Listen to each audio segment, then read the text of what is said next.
ಬಳ್ಳಾರಿಯ ದೇವದರೆ ಪರ್ವತ ಶ್ರೇಣಿಯಲ್ಲಿ ಕಬ್ಬಿಣದ ಅದಿರು ಗಣಿಗಾರಿಕೆಗೆ ಕೆಐಒಸಿಎಲ್ಗೆ ಅನುಮತಿ ದೊರಕಿದ್ದು 2021-22ನೇ ಸಾಲಿನ ಹಣಕಾಸು ವರ್ಷದಲ್ಲಿ ಗಣಿಗಾರಿಕೆ ಆರಂಭವಾಗಲಿದೆ ಎಂದು ಕೆಐಒಸಿಎಲ್ ಅಧ್ಯಕ್ಷ ಹಾಗೂ ವ್ಯವಸ್ಥಾಪಕ ನಿರ್ದೇಶಕ ಎಂವಿ ಸುಬ್ಬರಾವ್ ತಿಳಿಸಿದ್ದಾರೆ. ಮಂಗಳೂರಿನ ಪ್ರೆಸ್ ಕ್ಲಬ್ನಲ್ಲಿ ಸುದ್ದಿಗೋಷ್ಠಿ ನಡೆಸಿ ಮಾತನಾಡಿದ ಅವರು ಈ ಬಗ್ಗೆ ಮಾಹಿತಿಯನ್ನ ನೀಡಿದ್ರು. 1,500 ಕೋಟಿ ರೂಪಾಯಿಗಳ 5 ವರ್ಷಗಳ ಯೋಜನೆ ಇದಾಗಿದ್ದು, ಭಾರತ ಸರ್ಕಾರದ ಪರಿಸರ ಮತ್ತು ಅರಣ್ಯ ಸಚಿವಾಲಯ 401.5761 ಹೆಕ್ಟೇರ್ ಪ್ರದೇಶದಲ್ಲಿ ಗಣಿಗಾರಿಕೆಯ ಪ್ರಥಮ ಹಂತದ ಅನುಮತಿಯನ್ನ ನೀಡಿದೆ ಎಂದರು. ಕೆಐಒಸಿಎಲ್ ಕಳೆದ 4 ವರ್ಷಗಳಲ್ಲಿ ಉತ್ತಮ ಸಾಧನೆಯನ್ನ ತೋರಿದ್ದು, ಕೊರೋನಾ ಸಂಕಷ್ಟದ ನಡುವೆಯೂ ಸಂಸ್ಥೆ ಉತ್ತಮವಾಗಿ ಕಾರ್ಯನಿರ್ವಹಿಸಿದೆ. ಕಳೆದ ಹಣಕಾಸು ವರ್ಷದಲ್ಲಿ ಸಂಸ್ಥೆಯು 2,477.83 ಕೋಟಿ ರೂಪಾಯಿಗಳ ಆದಾಯದೊಂದಿಗೆ 301.17 ಕೋಟಿ ರೂಪಾಯಿ ಲಾಭವನ್ನ ಗಳಿಸಿದೆ. 2021ರ ಮಾರ್ಚ್ ಅಂತ್ಯದವರೆಗೆ ಪ್ರಥಮ ತ್ರೈಮಾಸಿಕದಲ್ಲಿ 939.71 ಕೋಟಿ ರೂಪಾಯಿಗಳ ವ್ಯವಹಾರದೊಂದಿಗೆ 194 ಕೋಟಿ ರೂಪಾಯಿಗಳ ಲಾಭವನ್ನ ಪಡೆದಿದೆ ಎಂದು ಹೇಳಿದರು.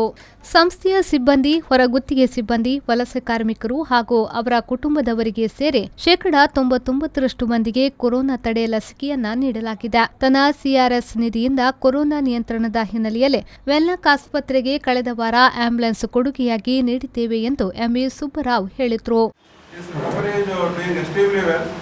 Production early, you know, if you say 2015-16 production at 1 lakh tons. Today we crossed almost 2.4 million tons. Our capacity is 3.5 million tons. In the coming days, we want to touch full capacity utilization.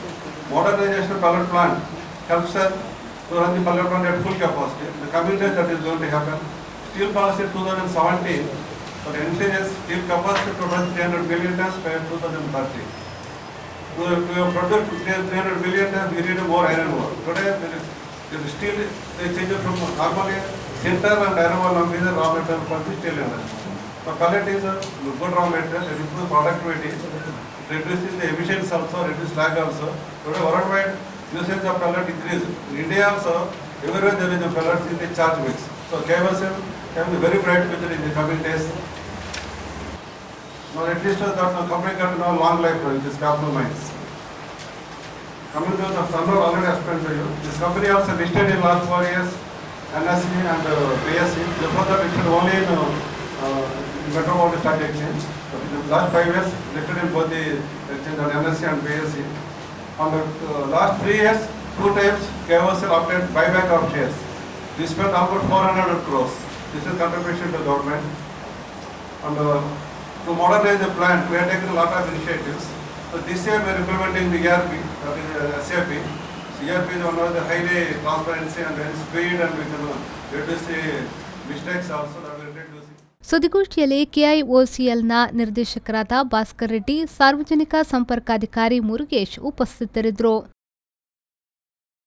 ಶರಸಾಲ್ಯಾನ್, ವಿ4 news, Mangaluru.